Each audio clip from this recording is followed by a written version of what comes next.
Hi, Joanne and Paige. This is Mindy Wheat. I just wanted to talk to you really quick about Lexia and Reading Plus.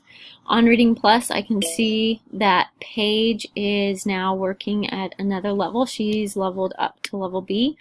But I do want to encourage you, if the story gets too hard, I want you to be sure that you utilize this function right here, and that is the reread button. So make sure you are clicking the reread. You can do it twice for each story and it won't hurt your comprehension score. Overall, you're doing pretty good. Your stories lately have been over 80%, but previously we had some few stories that were really low. So we want to keep reading and understanding them, but also use that reread button. And I'm also glad to see that you're leveling up on here. You're now at 145 words per minute on the eye exercises, and you started out at 110. Also, when I was looking at Lexia, I would really like you to do Lexia at home some of the time, because there are certain phonics things that have some holes. So I was noticing that there isn't very consistent usage, and this could be because you're doing both Lexia and Reading Plus.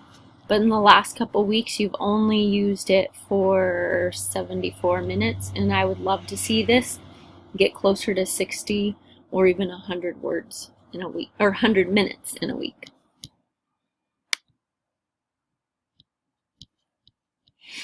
You can tell right here what grade level she's working at, and if I click on the skills report, we will see which activities are tricky for her. It's not letting me click it.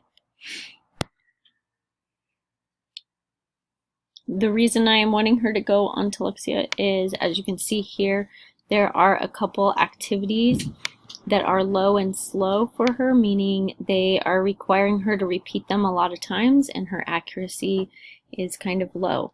So the more we can give her practice with these activities, the better her overall reading will be, and it will also help her on Reading Plus.